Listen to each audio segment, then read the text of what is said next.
പരിചയപ്പെടുത്തുന്നത് ഒരു മാങ്ങാക്കറിയാണ്.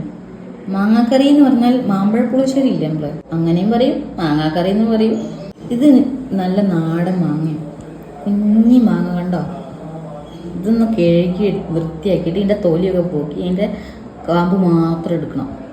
അങ്ങനെ കഴുകി വൃത്തിയാക്കി തൊലി ഒക്കെ പോക്കി കാമ്പ് മാത്രമായിട്ട് എടുത്തിട്ടുണ്ട്. ഇനി നമുക്ക് കറി ഉണ്ടാക്കാനായിട്ട് പോവാം. ഇനി അടുത്ത പരിപാടി എന്താ വെച്ചാൽ കുറച്ച് മുളകും പൊടി ഇടും, ഒരു 1.5 സ്പൂൺ ഇടും. പക്ഷേ 2.5 അല്ല കേട്ടോ, 1.5 സ്പൂൺ. ഇനി 1 സ്പൂണ് മഞ്ഞൾപ്പൊടി ഇടും. ഇനി എന്താ വേണ്ടത് വെച്ചാൽ കുറച്ച് ശർക്കരപ്പൊടി, പിന്നെ കുറച്ച് മോരൊഴിക്കുക.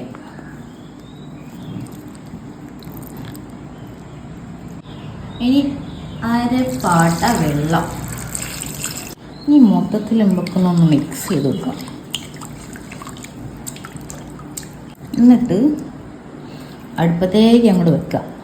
അങ്ങനെ നമ്മുടെ മാങ്ങാക്കറി ഇതാ, വെളുത്ത മാങ്ങാക്കറി ഇവിടെ ഇങ്ങനെ കിടന്ന് തിളക്കിന്. ഇതിലേക്ക് നമുക്ക് തേങ്ങ അരച്ചിട്ട് ഇടണം. കുറച്ച് കറിവേപ്പില, കുറച്ച് ജീരകമുളകില്ലേ, നമ്മളെ കാന്താരി മുളക്, അത് കുറച്ച്, ഒരു നുള്ള ജീരകം, അത്രയും കൂട്ടി ഞാൻ മിക്സിയിൽ ഇങ്ങനെ നല്ലപോലെ പേസ്റ്റാക്കി അരച്ചിട്ട് വരാം. അങ്ങനെ ഞാൻ തേങ്ങ നല്ലപോലെ അരച്ചെടുത്തിട്ടുണ്ട്. ഇത് അതിലേക്ക് ഒഴിക്കാൻ പോവണേ.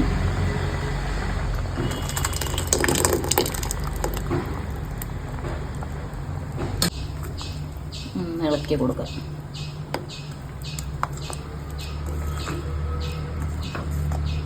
ഈ ഒരു കറി ഉണ്ടാക്കാൻ ഒരു 5 മിനിറ്റ് പോലും തികച്ചും വേണ്ട കേട്ടോ. പെട്ടെന്ന് ഉണ്ടാക്കാൻ പറ്റിയ കറിയാണ്. ഇനി നമുക്ക് ചെറിയൊരു വറവ്, ഉലുവ വേണം, കുറച്ച് കടുക് വേണം, ഉള്ളി മുരിച്ച അത് ഞാൻ ആദ്യം വറുത്തിട്ട എൻ്റെ പാത്രത്തിലേക്ക് തന്നെയാണ് ഞാൻ വേറെ കറി ഉണ്ടാക്കിയപ്പോൾ അതിലേക്ക് വറുത്തിട്ടുണ്ട്. അതിൽ ഉള്ളി കിട്ടുന്നുണ്ട് വറുത്തിട്ടതിന്.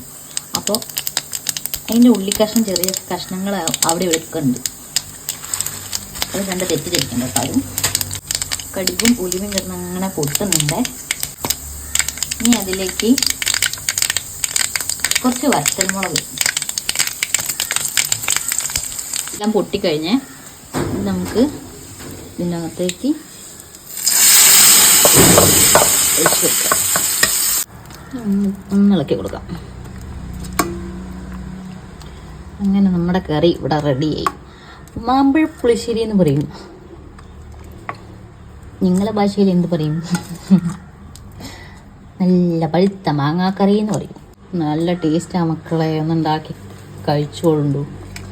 ചോറിന് വേറെ ഒന്നും വേണ്ട, ഇത് മാത്രം മതി. ഓക്കെ, അപ്പം ഇഷ്ടപ്പെട്ട എല്ലാവരും ഒന്ന് ലൈക്ക് ചെയ്യട്ടോ.